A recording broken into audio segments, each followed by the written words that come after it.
नमस्कार।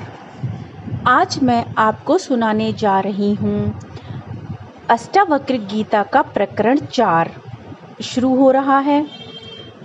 और देखिए, अब 3 के सारे सूत्र खत्म हो गए। सब सूत्रों की व्याख्या हमने थोड़ी थोड़ी करी है। जितनी हमारी कोशिश थी वह हमने की है। और प्रकरण 4 में आज क्या होता है, जब भी हम प्रकरण शुरू करेंगे तो उसमें छोटी सी एक प्रस्तावना जरूर रखेंगे कि हमने अब तक क्या पढ़ा। तो देखिए, एक गहरी जिज्ञासा के साथ स्वयं के प्रति, आत्मा के प्रति, अपने प्रति स्वयं का ज्ञान, आत्मज्ञान, मैं कौन हूँ का ज्ञान आत्मज्ञान है। तो ऋषि अष्टावक्र राजा जनक को आत्मज्ञान बता रहे हैं। राजा जनक के मन में बहुत गहरी जिज्ञासा उत्पन्न होती है कि मैं कौन हूँ। और जैसा राजा जनक सोचते हैं वैसा हम जैसे लोग, जैसे कि मैं और भी बहुत सारे लोग, जिनको कि अपनी स्थिति से थोड़ी परेशानी हुई, थोड़ा उनको लगा, परेशानी का मतलब यह नहीं है कि दुख से आत्मज्ञान आता है। आत्मज्ञान इस संसार में जो विविधताएं हैं, भिन्नताएं हैं, उनको देखकर, और जो हमें यह नहीं पता चल रहा कि असल की शांति क्या है, सही का सुख क्या है, आनंद क्या है, इन सब चीज़ों में जब वह भटकता है कि अब मैं यहाँ तक की मेरी यात्रा हो गई राजा जनक की, और वह कह रहा है कि मैं इतना अशांत क्यों हूँ, मैं तो सब कुछ हासिल कर लिया है, मेरे पास सब कुछ है। और फिर वो उसकी गहरी जिज्ञासा के साथ वह कहता है कि अब मुझे इन सब से मुक्त होना है एक तरीके से। तो वह कहता है मुक्ति क्या है, वैराग्य की साधना क्या है, और ज्ञान।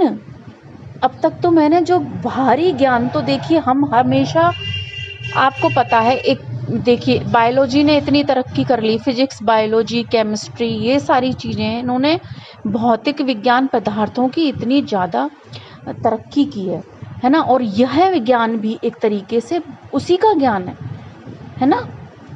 तुम समझ रहे हो तो उसी की चेतना से, उसी की प्रेरणा से। और प्रकृति को भी तुम जानते हो तो प्रकृति तुम्हारे द्वारा तो नहीं बनाई गई है, तुमने उसको केवल अपने शब्दों से हमने व्यक्त किया है। तो हम शब्द भी हैं, हम व्यक्त करने वाले भी हैं, हम सब कुछ हैं एक तरीके से, ठीक है। तो जब इंसान के मन में ऐसी जिज्ञासा उठती है ना कि भाई मैं आखिर हूँ कौन, कहाँ से आया हूँ, क्योंकि हम हमेशा इस संसार के द्वंद्व में ही फंसे रहते हैं। ये संसार में हम एक तो, और एक हमारी पहचान बहुत ज़्यादा, जो हम वृत्ति, अहम की भावना, या मैं कहूँ कि कर्ता का भाव जो हमारे भीतर आ जाता है, वो बहुत सघन हो जाता है। तो हम उसमें अपनी असली पहचान भूल जाते हैं, जिससे हमें थोड़ी परेशानी सी होने लगती है। कई बार हम संसार में मतलब कि इतने निराश, उदासीन भी हो जाते हैं कि कई लोग आत्महत्या करने की भी सोचने लगते हैं। ये सब इसीलिए होता है कि तुम्हें ये आत्मज्ञान नहीं था, ठीक है। तो जैसे तुम किसी श्रेष्ठ गुरु, आत्मज्ञानी गुरु के चरणों में यदि तुम बैठ गए तो तुम आत्मज्ञान की तलाश में ही बैठे हो एक तरीके से। तुम्हें उस चीज का समझ में आ रही है, तुम्हें कोई चीज है ना, तुम्हें कोई परेशानी है, तुम्हें कोई प्रश्न है, सुनिए प्रश्न, तुम कुछ प्रश्नों का उत्तर ढूंढ रहे हो स्वयं के प्रति, है ना। प्रश्नों का उत्तर ढूंढ रहे हो, प्रश्न उत्तर, तुम्हारे विचार तुम्हारे भीतर चल रहे हैं, तुम्हारे भीतर स्वयं को जानने की ऐसी इच्छा, प्रबल इच्छा हो रही है, ठीक है। तो तुम अपने आप को जानने की जिज्ञासा में हो, अभी तुम्हारी शुरुआत है। और तुम जब गुरु के निकट बैठ ही गए, उस गुरु को, आत्मज्ञानी गुरु को अपने पूर्ण समर्पण और श्रद्धा के साथ कोई भी, यदि तुमने खुद से समझ लिया, खुद से तुम्हें कुछ समझ में तो आ रहा है, खुद अपने आप से आपको बहुत कुछ समझ में आ रहा है, लेकिन उसको हम संभाल नहीं पाए एक तरीके से, है ना। यदि तुम सीख गए वो ऑब्जर्वेशन करना, वो देखना कि किस तरीके से हम किसी चीज़ में उलझे हुए हैं, है ना। प्रश्न उत्तरों में हम जब उलझ गए अपने खुद को लेकर, बाहर का ज्ञान मैं बता रही हूँ ना, आपके पास बहुत है, सब कुछ है, एक तरीके से बहुत कुछ ज्ञान है और बहुत कुछ है भी नहीं, ये सब ज्ञान हमने ही बनाया एक तरीके से। और तो फिर ये है, तो राजा जनक अपनी गहरी जिज्ञासा के साथ आते हैं अष्टावक्र ऋषि के पास, और ऋषि क्या बताते हैं उसको, उनके स्वयं के बारे में कि तुम कौन हो, तुम अपना जीवन किस तरीके से व्यतीत करो, हम क्यों, कैसे हम यहाँ पर इतनी विविधताओं में, इतने उसमें कैसे फंस जाते हैं। यही मुझे हुआ था बिल्कुल। मैं इसी जिज्ञासा के साथ में मुझे ऐसा लगा कि मैं बहुत परेशान हो गई, क्योंकि मैं तो पूरे तरीके से उस संसार के साथ चल रही थी, बड़ा कर्ता भाव था, बड़ा कर्तव्यनिष्ठ में सब कुछ चलती जा रही थी। और किसी किसी को तो ये सब परेशानी ही नहीं होती है, लेकिन पता नहीं हम कई लोगों को हो जाती है। ऐसे लगता है कि आखिर हम कहाँ जा रहे हैं, हम क्या कर रहे हैं, और ना इच्छाएं खत्म होती हैं, ना कामनाएं कभी खत्म होती हैं, अनगिनत चलती ही रहती हैं, और वास्तव में ही क्या सच्चे मन से पूछूं तो मैं कभी ख़त्म भी नहीं होती हैं ये। लेकिन अच्छी इच्छाएं होनी चाहिए कुछ। अब अपन कुछ अपने आप को बाहर निकालो, मतलब कि बाहर निकालो बाहर, है ना।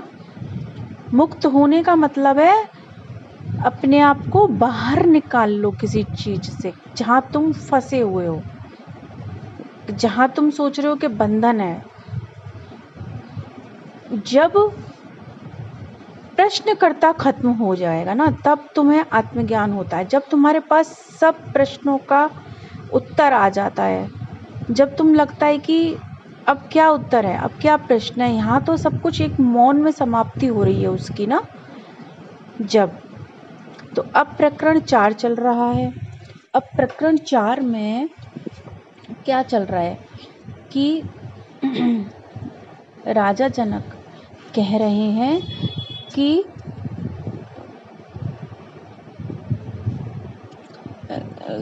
गुरु अष्टावक्र द्वारा ज्ञानियों के विषय में जो कुछ भी कहा गया उसके उत्तर में जनक जी कहते हैं। तो क्या कहते हैं जनक जी? ये सूत्र 1 है चौथे प्रकरण का। वह कहते हैं कि देव योग से प्राप्त भोग्य पदार्थों को सुख संतोष से भोगना ही आत्मज्ञानी विवेकशील मनुष्य का स्वभाव बन जाता है ना। जब वह अपनी जरूरत में ही जीने लगता है, जितनी उसको जरूरत है, वह कुछ भरता नहीं। हमको किससे प्रॉब्लम थी देख लो, भरने से। एक चीज, दूसरी चीज, तीसरी चीज क्या कभी खत्म हुई? तुमने देखा तुम्हारी पूरी जिंदगी कुछ बटोरने में ही लग गई और लेके तुम कुछ भी नहीं गए, है ना। यहाँ से तो भोग विलास में लिप्त मूर्ख मनुष्य की भोग लीला से उसकी तुलना नहीं की जा सकती, है ना। तो आत्मज्ञानी अलग तरह का व्यवहार करता है। वह अपनी केवल जरूरत में ही जिएगा, जितनी उसको चीज की जरूरत है वही खर्च करेगा। वह अत्यधिक विषय वासनाओं से रहित ही रहेगा। अत्यधिक, हर चीज की अति बेकार है। तो प्रारब्ध कर्म के भोग में कष्ट होने पर भी ज्ञानी धीरता से क्लेश सह लेता है, जबकि अज्ञानी मूर्ख अधीरता के कारण क्लेश भी असहनीय लगने लगता है ना। देखिए, कोई गरीब घर में पैदा हो गया, कोई अमीर में, कोई जंगल में, कोई महल में, कोई झोपड़ी में, यह प्रारब्ध है। ना मृत्यु तुम्हारे हाथ है, ना जन्म तुम्हारे हाथ है। यह तो तुम कहीं पर पैदा हो गए, लेकिन जब यदि आत्मज्ञान हो जाता है तो आत्मज्ञानी मनुष्य उसको सहन करता है ना। वह अधीरता नहीं, वह धीरता दिखाता है और अपने श्रेष्ठ कर्म करता है। इसलिए कर्म को श्रेष्ठ बताया है। प्रारब्ध से भी बढ़कर कर्म श्रेष्ठ है। कैसे कोई गरीब व्यक्ति बहुत अमीर बन गया? बताइए कैसे बन गया? क्योंकि वह प्रारब्ध पर नहीं चला, वह कर्म पर चला कि मैं ऐसे कर्म करूँगा, मैं ऐसे कर्म करूँगा कि मैं अपनी इस अपूर्णता को दूर कर दूँगा, है ना। तो इस तरीके से जो ज्ञानी वही है, धीर पुरुष है वह। जो आत्मज्ञानी है वह धीरता से, अधीर होकर नहीं करता है। ऐसे ही उनको ऋषि अष्टावक्र ने राजा जनक को ऐसे समझाया था। तो राजा जनक भी ऐसे ही कह रहे हैं कि हाँ ऋषि, आपने बिल्कुल सही कहा, है ना। हम तो प्रारब्ध हमारा पता नहीं कैसा होता है, हम पता नहीं कहाँ कहाँ जन्म ले लेते हैं, क्या हो जाता है। लेकिन देखिए कर्म कितना श्रेष्ठ है, हमारा विवेक कितना श्रेष्ठ है, हमारा बोध कितना श्रेष्ठ है ना। आज बस इतना ही। नमस्कार।